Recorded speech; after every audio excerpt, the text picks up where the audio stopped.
Hello, hello, hello! Continuation ng ating vlog. So, eto na kami sa airport. Exit na kami.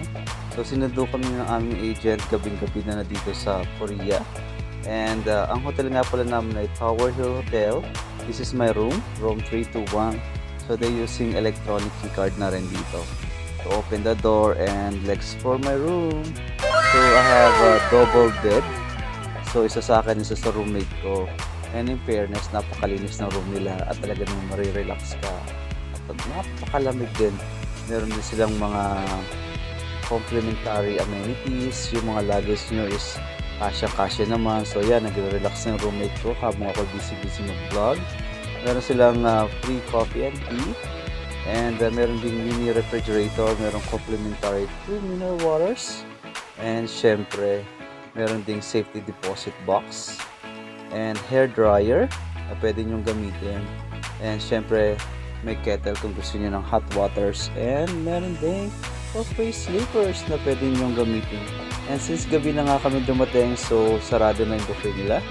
And umorder na kami ng a la carte na seafood spaghetti. So in fairness, kahit naghintay kami talaga ng sulit na sulit kasi napakasarap ng pagkakaluto nila. So after this, tomorrow, magbablog ulit ako. Good night. A few moments later. Good morning. So, maligo muna tayo bago tayo mag-breakfast. At ito nga pala yung kanilang napakalinis at super duper clean na toilet. So, meron din silang complimentary na towel. And talaga namang napakalinis dito. Even mga linis nila. At ito talaga yung favorite ko, yung toilet nila. Kasi may control yung kanilang toilet. So dito sa Japan, ito ang uso mga toilet dito. Hindi ka na maghugas ng puwet mo. So tingnan nyo. So pag pinindot mo yung control, yan may tubig na lalabas. So siya yung maghugas ng mga puwet nyo. So hindi mo kailangan hugasan yung puwet nyo. Okay, so it's breakfast time. So they have a complimentary breakfast as well for us. So meron silang rice. Meron silang, syempre nasa Korea, merong kimchi and different Korean seasoning. Ayan, pampalasa, merong soup. Siyempre, hindi mawawala yung another fried rice. And Korean noodles na talaga napakasarap talaga. And scrambled eggs. And siyempre, merong bacon and sausage. Ang tamis niya, masarap. And itong soup na to, talaga naman super creamy. And another soup nila, talaga naman mag-i-enjoy kayo dito. Siyempre, meron din pa cereal na pwede nyong another option. Merong hot and cold mineral water and pwede nyong inumin yan. Siyempre meron ding fruit station para sa mga healthy choice. Malilinis yung kanilang mga cutleries. And siyempre meron ding salad station na pwede nyong kunin and kainin. Meron pa yogurt, may pa juice, may pa milk. And complimentary din yung mga drinks na yan. Bagay dyan. Siyempre masarap din yung freshly toasted na bread. Strawberry jam nila. And syempre, mag-special coffee na rin tayo. Merong cappuccino sila, coffee machine. And ito na yung breakfast ko. Let's eat! So talaga naman mag-enjoy kayo dito kasi napakasarap ng food nila.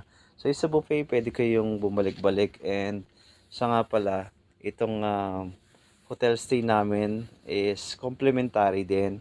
So before kami mag-join sa ship, so meron kaming hotel na kailangan mag-overnight muna.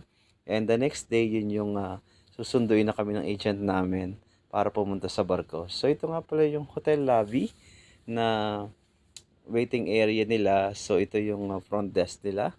And in fairness, malinis din siya. And talaga namang very relaxing as well. Meron silang bendo machine para sa mga basic needs, yung mga toothbrush, yung mga shaving cream, yung mga personal care. So, pwede nyo mabili, diba? Social yung vending machine nila. And syempre, meron din sila ditong fitness center. Meron silang gym na pwede nyo gamitin. It's also complimentary. Pwede kayo mag-relax din dyan kasi yung ibang mga guests talagang physically and mentally healthy. So, kailangan nila ng gym. So, pwede nyo puntahan din dyan.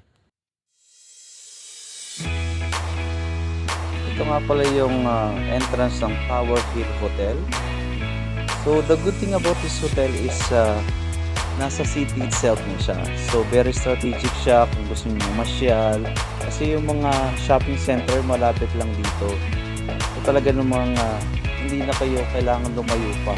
Talaga namang highly recommended itong hotel na to, and I can say na 5-star din yung service nila. And finally, nandito na nga kami sa shuttle service. Nandun na kami ng aming port agent para dalhin sa aming barko. So libre din to. So provided na rin siya ng company namin. So ito nga pala yung city cruising. Drive through kami going to sa barko. And ito yung makikita nyo sa Busan, Korea. So umaga na. And malapit na yung aming barko dito. Anytime soon, makikita nyo na yung aming barko. And ito na muna, enjoy mo natin yung Korea.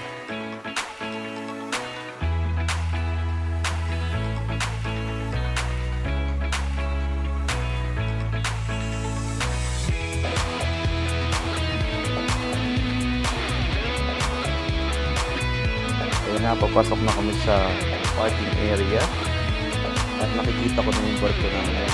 So ito naman yung mga shuttle bus service ng mga pasahero na mag-tour. Ayan na yung barko ko. Finally meron na kaming trabaho. So dollars. So enjoy nyo na agad. Embrace nyo na agad. And talagang i-ready nyo ng katawan nyo kasi within that day magtatrabaho na talaga kami. So ito yung port. Ito yung mga kasamahan ko na mag-join sa barko. And this is it. Welcome to Diamond Princess, my beautiful and lovely ship. Thank you for watching.